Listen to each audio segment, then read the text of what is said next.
Je souhaite aujourd'hui vous parler de la première justement liseuse d'exception et d'un carnet de notes numérique pardon, perfectible. En gros, pourquoi je vais vous parler de cette Amazon Scribe, alors Scribe on va dire en anglais. J'espère que vous allez bien, moi ça va très bien, on est parti pour une nouvelle vidéo.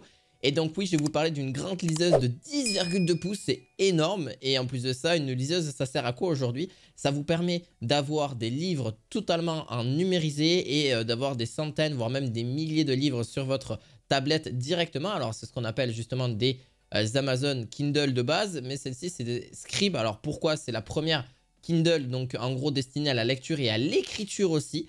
Disponible. Donc pourquoi elle se vend à un tel prix alors qu'il n'est pas exorbitant, en soi c'est pas énorme. Vous avez une capacité de stockage de plutôt sympa. Et je vais vous mettre un petit peu quelques points positifs et quelques points négatifs. Alors c'est une nouveauté totale de la part de chez Amazon qui ont créé justement cette Amazon Kindle Scribe, donc de cette marque là.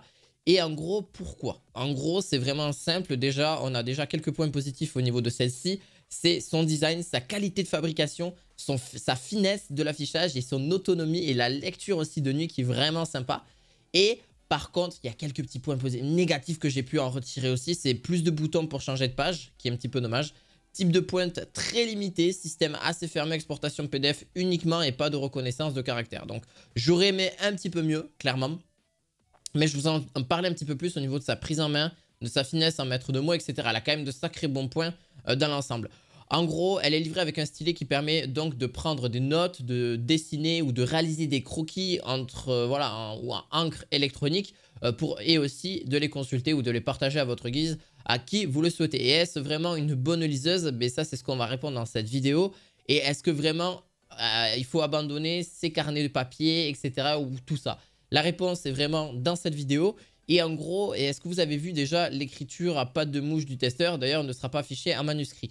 D'ailleurs, pour cette prise en main, la finesse est vraiment le maître mot de celle-ci parce que les lignes sont très douces. Et d'ailleurs, c'est comme si c'était un petit peu comme les tablettes graphiques. J'avais d'ailleurs fait une vidéo dessus qui est très large pour une prise en main plus confortable parce que celle-ci fait quand même 10,2 pouces. Donc vous avez une bonne prise en main au niveau de celle-ci. Elle est relativement grande, donc ce qui la permettra de pas forcément se mettre dans toutes les poches. Vous pouvez mettre aussi, vous avez des protections disponibles avec celle-ci qui permet de bien la garder et de pouvoir lire vos meilleurs livres ou même de prendre des notes. Ce qui est aujourd'hui relativement important quand on est en train de lire un livre et c'est vrai qu'on aime bien prendre des notes, on aime bien prendre ou même prendre des notes tout court.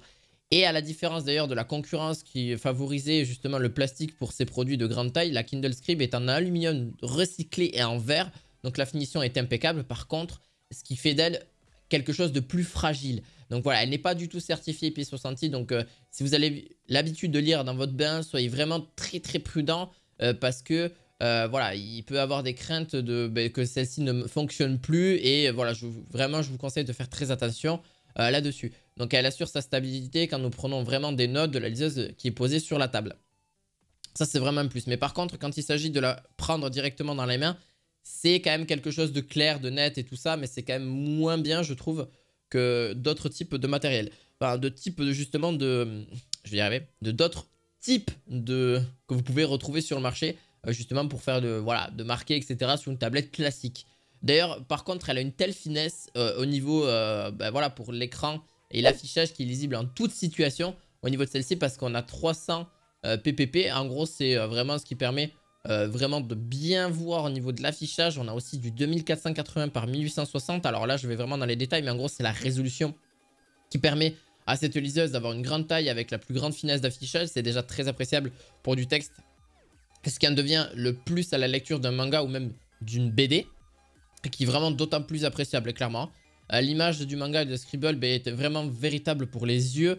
D'ailleurs, l'écran profite d'un éclairage frontal et d'une puissance qui est surtout très uniforme et ce qui assure vraiment une lecture très confortable dans l'ensemble ou même dans le noir. Le Kindle Scribe, en gros, propose d'ailleurs un mode sombre pour une lecture de nuit sans trop agresser vos yeux et fatiguer vos yeux, ce qui est d'autant plus efficace. Alors ça dépend, ça a été prouvé comme quoi, mais bon, voilà, on va pas rentrer dans ces détails-là dans cette vidéo. D'ailleurs, ce Kindle, c'est en gros adapté automatiquement la luminosité en fonction de votre environnement, s'il est plus lumineux ou moins lumineux, et ce qui vous donne de très très bons résultats.